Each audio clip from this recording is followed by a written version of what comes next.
Hutan tutupan negara di Kecamatan Parado, Kabupaten Bima adalah potret bagaimana laju kerusakan hutan yang diakibatkan aksi agresif oknum masyarakat.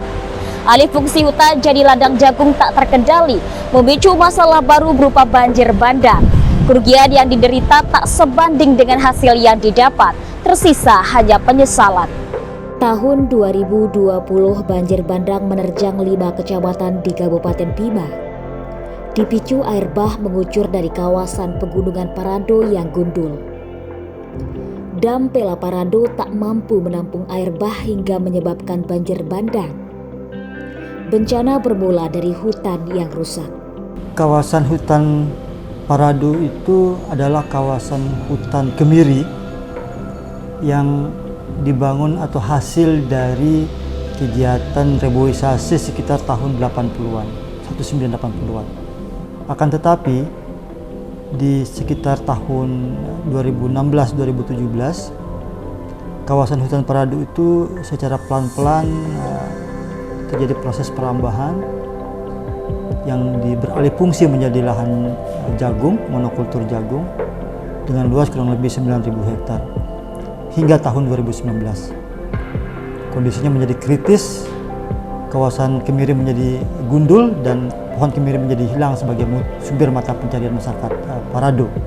Di akhir tahun 2019, Gubernur NTB mencanangkan program NTB Hijau, tepatnya di daerah Parado, Kabupaten Bima.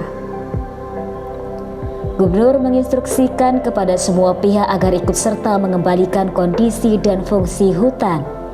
Dana kita terbatas, kalau bukan karena kita punya inisiatif melakukan terobosan dunia usaha kita minta bantu, nggak akan bergerak. Tapi nggak fair juga masyarakat kita uber-uber tapi nggak ngasih alternatif. Nah, sekarang Pak Tandi sebagai ini wawancara sebenarnya ini yang paling konkret supaya teman-teman itu jangan terlampau sering fokus pada pejabat, itu masa lalu begitu. Nah, sekarang tanya beliau apa yang akan beliau lakukan, gimana cara mendidik tenaga kerjanya supaya mampu pindah ke sektor perikanan, kelautan, dan bagaimana menjaga ini supaya hijau semua. Ya, mungkin yang pertama yang coba kita sentil kembali tentang kebijakan pemerintah.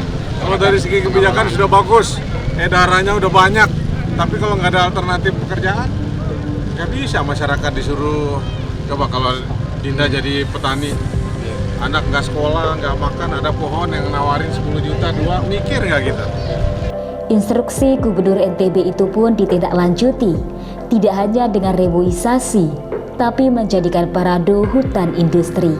Kolaborasi bersama TNI dan Polri ini, kemudian Balai KPH Madapangga Rompu Waurada melakukan upaya-upaya keras untuk mengembalikan, membangun edukasi, menyiapkan bibit, kemudian mendorong agar masyarakat tumbuh partisipasi menanam kembali hutan kemiri yang tadinya adalah hutan, sekarang secara pelan-pelan menanam bibit, dan alhamdulillah di 2022 ini luas tanam di kawasan Parado itu kurang lebih 7.000 hektar.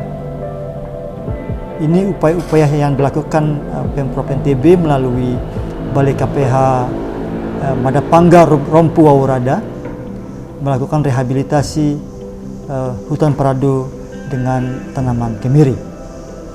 Nah, ke depan ketika pohon kemiri sudah berbuah, tentu akan memunculkan industri pengolahan minyak kemiri, cangkang kemiri, yang itu menjadi sumber mata pencarian masyarakat.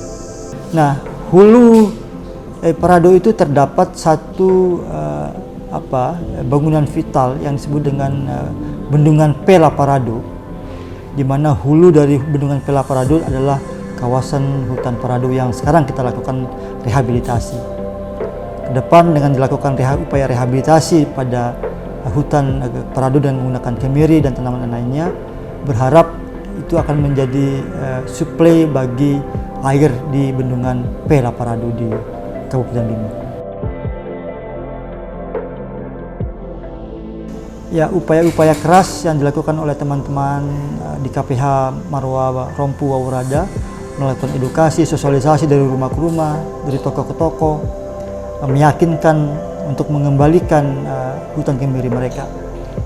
Nah, dampaknya selama ini ketika hutan kemiri tidak ada, orang masyarakat setempat atau masyarakat Bima yang lainnya harus mencari benih kemiri, bibit kemiri ke tempat lain. Karena sumber benihnya sudah hilang. Paradu itu adalah sumber benih kemiri di Kabupaten Bima dan Pulau Sumbawa secara umumnya. Sekarang mereka berkolaborasi, bahkan mendorong bukan hanya penanaman kemiri, tetapi juga melakukan penanaman sumber pakan ternak di sekitar Paradu sebagai salah satu sumber pakan ternak masyarakat setempat. Mari sama-sama kita menjaga hutan kita. Kita satukan tekad, kita jaga dengan baik, perbaiki yang rusak sesuai dengan semboyan Kabupaten Bima. Naha Aina Goho, salam lestari.